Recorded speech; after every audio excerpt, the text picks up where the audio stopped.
Bonjour à tous. J'ai le plaisir de vous retrouver aujourd'hui dans le cadre de notre émission « À l'origine, Bereshit » pour vous présenter le plus grand commentateur du judaïsme. Il a commenté la Bible, le Tanakh, tous les plus grands écrits de la tradition juive. Il s'agit, vous l'aurez compris, de Rashi. Et pour cette présentation, j'ai le plaisir aujourd'hui de recevoir Ariel Toledano. Ariel, bonjour, merci d'avoir répondu favorablement à notre invitation. Vous venez de publier un livre intitulé « La médecine de Rashi ».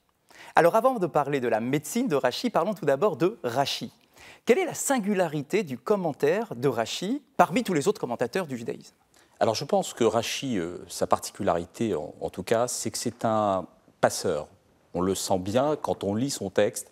C'est quelqu'un qui est dans la transmission, c'est quelqu'un qui est un pédagogue, c'est un enseignant. Et il n'y a pas de, on va dire, de fioriture, de stylistique sur le plan littéraire. C'est vraiment quelqu'un qui n'a envie que de transmettre et on le ressent bien. Et c'est pour cette raison que le commentaire de Rashi est devenu le commentaire qui a eu des surcommentaires. Je crois qu'il y en a plus de 200 des surcommentaires. Et même ses successeurs, ses petits-enfants, évidemment tous ses élèves, n'ont fait que rajouter, on appelle les Tosafot, ce sont ceux qui ont rajouté des commentaires aux commentaires. En quoi le commentaire a sa place dans la vision juive? Ça veut dire qu'une fois qu'on a le texte principal, imaginons un texte de la Bible, de la Torah, pourquoi est-ce qu'on ne peut pas se contenter simplement du texte tel qu'il apparaît? Pourquoi est-ce que la place est tellement importante pour donner justement de l'espace aux commentaires? Alors, c'est très intéressant cette question parce qu'en fait, elle vient expliquer ce qu'a fait Rashi. Rashi a voulu donner la vérité, entre guillemets, sa vérité, et il voulait que cette vérité qu'il avait comprise soit transmise à ses élèves. C'est, à mon avis, dans ce sens-là. Alors, c'est difficile de préciser ça de manière théorique, il faudrait prendre un exemple, et ça permet de définir la personnalité de Rashi, qui est un grand humaniste. Sa personnalité, on la voit très bien. Moi, il y a un commentaire qui m'a beaucoup interpellé, c'est sur la notion des deux tables de la loi. Les deux tables de la loi, on les connaît. La première table de la loi est une table qui correspond au commandement de Dieu avec l'homme, donc c'est les rapports au divin. Et la deuxième table de la loi, c'est les rapports entre l'homme et l'homme.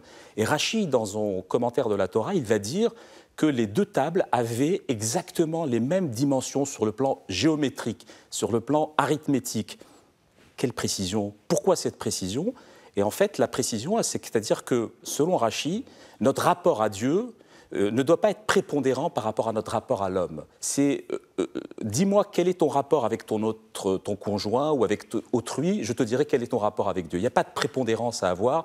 La centralité de l'homme dans l'œuvre de Rashi, ce qui fait un grand humaniste, et c'est ce qui m'a également aussi intéressé en tant que médecin par rapport à l'approche médicale de son œuvre, c'est l'homme est au centre de la pensée de Rashi. Et alors, ça, c'est important. Alors, nous qui vivons en France, nous avons cette fierté de dire que Rashi, effectivement, est un Français, c'est un commentaire français qui est étudié dans le monde entier. Est-ce que vous pouvez nous rappeler en quelques points, bien évidemment, le parcours de Rashi? Où est-ce qu'il a vécu et où est-ce qu'il a étudié la Torah? Tout à fait. Alors, Rashi est né à Troyes, dans la ville de Troyes, en 1040. D'ailleurs, nous sommes le 980e anniversaire de la naissance de Rashi. Il part très tôt, à l'âge de 18 ans, à Mayence. Il va être formé dans une école talmudique qui était celle de Rabbeinu Gershom, celui qu'on appelait la lumière de l'exil. Il va être son véritable maître, ça va être un des élèves donc, de Rabbeinu Gershom, qui est Rabbi Yaakov Ben Yakar. Et il passe quelques années, pas beaucoup, 5-6 années à Mayence. Et puis, au décès de Rabbi Yaakov Ben Yakar, il va à Worms, il étudie encore une année supplémentaire, et après revient à l'âge de 25 ans à Troyes, et va fonder une école talmudique qui va devenir une des références en Europe. Et je pense qu'il va hériter de cette formation qu'il a eue à Mayence et à Worms, celle de la tradition des kuntrasim, c'est-à-dire qu'en fait, on va prendre un morceau ou un élément ou une phrase ou un mot du texte et on va développer toute une série de commentaires à travers ce mot qui pose problème pour Rashi. Et cette façon de faire, il l'a hérité dans les écoles de Rhénanie. Donc ça, c'est un petit peu sa formation. La concision de Rashi est assez impressionnante en réalité, puisque lorsque l'on étudie pour la première fois un Rashi, nos maîtres d'études nous demandent toujours de chercher la question à laquelle répond Rashi. C'est-à-dire que Rashi ne met pas en évidence la question qui l'interpelle, mais il amène directement la réponse. Est-ce que l'on peut aussi comprendre d'un Rachi le fait qu'il n'intervienne pas ou qu'il reste silencieux dans certains cas? Tout à fait. Alors moi, c'est quelque chose qui m'a... Je crois que j'en parle également dans mon livre, c'est les silences de Rachi. Pourquoi il y a un mot, pourquoi il y a un verset qu'il ne va pas interpréter?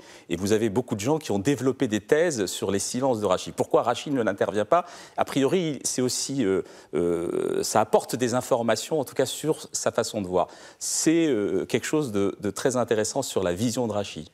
Et comment on peut imaginer que le premier étudiant, tout jeune étudiant de 7-8 ans, va étudier la Torah avec Rachi et que le plus grand rabbin à 90 ans va toujours étudier la même Torah avec le même Rachi? Tout à fait, c'est ça ce qui est passionnant dans l'œuvre de Rachi, c'est que son envie de transmettre, d'apprendre, de commenter la Torah est instructif pour n'importe quel étudiant. C'est d'ailleurs, on se pose toujours cette question, que pense Rachi? C'est une formulation, d'ailleurs je commence mon ouvrage par une phrase de Emmanuel Lévinas, que j'ai mis en exergue, qui dit « Rencontrer un homme, c'est être mis en éveil par une énigme ». Rachi est une énigme, c'est un personnage qui s'est mis totalement en retrait pour laisser vivre son commentaire. Et ça, c'est quelque chose de très particulier. Alors c'est vrai, nous avons cette chance, nous, et vous parliez de la langue française, nous avons cette chance de vivre en France, et cette chance nous permet de constater que grâce à Rachi, grâce à ce personnage qui est en même temps ce qui représente le génie de la France et le génie du judaïsme,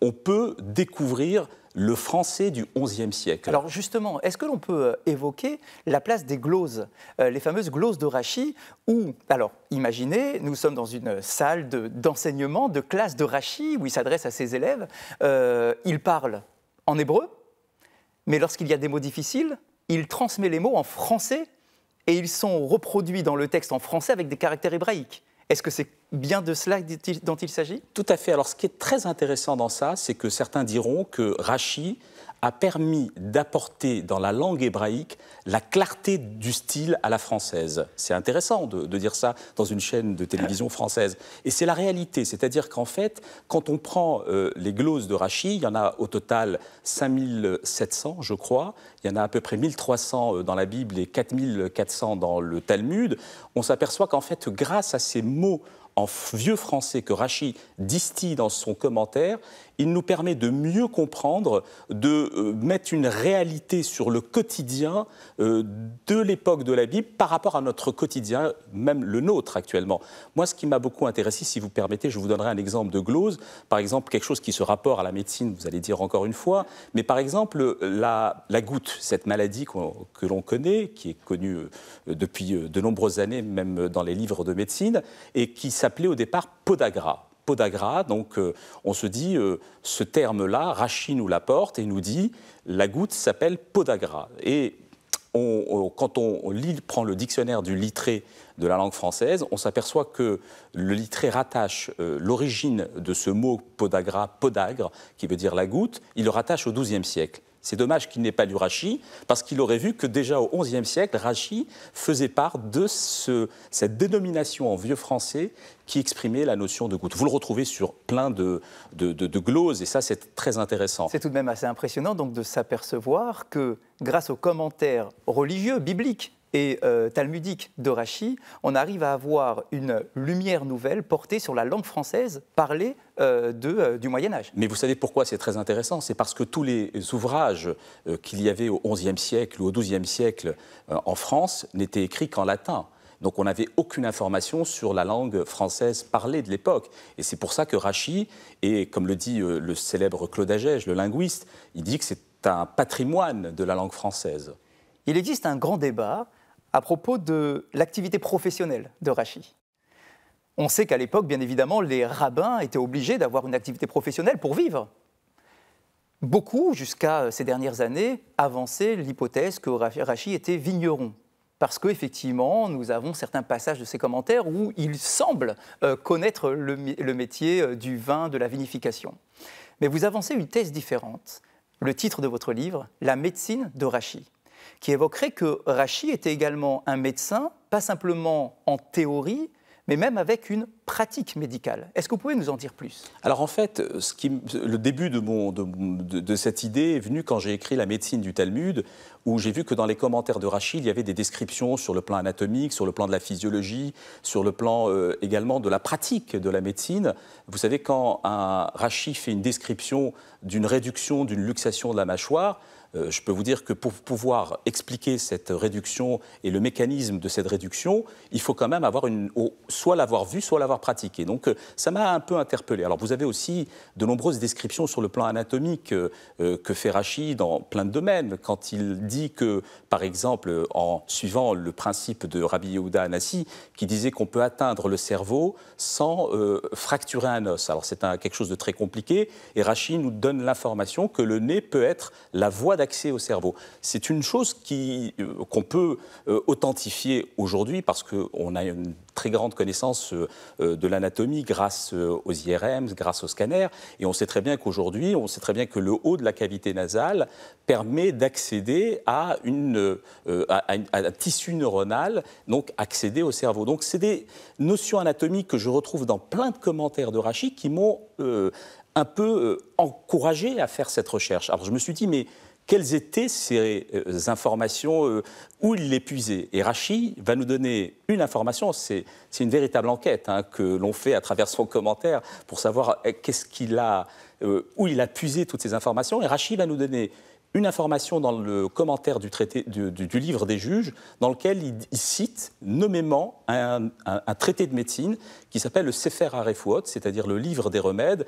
Et ce livre de remèdes, vous savez, c'est un traité qui a été écrit par ce médecin du 7e siècle, qui est Asaph HaRofé, Asaph HaYehudi, et Rachi va le citer. Donc s'il le cite, c'est qu'il l'a lu, et il le cite dans un contexte bien précis, c'est à propos de l'histoire de Samson, de Shimshon, qui va utiliser une mâchoire d'âne, l'Echir Hamor Teria, et il veut expliquer le mot Teria. Qu'est-ce que signifie ce mot Teria? Et là, il nous explique que c'est en fait, grâce à ce qu'il a lu dans le livre des remèdes, que c'est en fait une mâchoire qui est enduite de mucosité, qui est une mâchoire fraîche, entre guillemets, qui veut bien expliquer la notion que l'os était solide, que ce n'était pas un os poreux, et qui était une arme à ce moment-là pour Shimshon. Est-ce que vous pouvez nous dire un mot également, la chose qui nous attire immédiatement lorsqu'on ouvre un commentaire de Rachi, c'est la typographie qui est employée. Ce ne sont pas les caractères hébraïques que nous avons l'habitude de voir à travers nos différents livres d'études.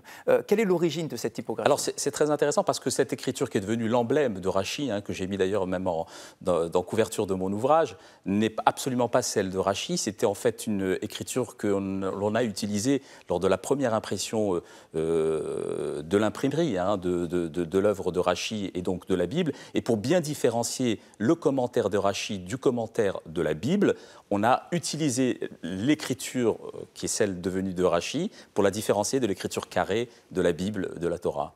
Ariel Toledano, merci beaucoup, merci pour toutes ces explications, merci pour cette découverte de la face, entre guillemets, cachée de Rachi, qui nous montre que finalement, il était dans la pratique médicale également. Et rappelons que Rachi, tout simplement, c'est l'acronyme de son nom, Rabbi Shlomo Yitzhaki, qui va se transformer tout simplement avec les premières lettres, Rachi.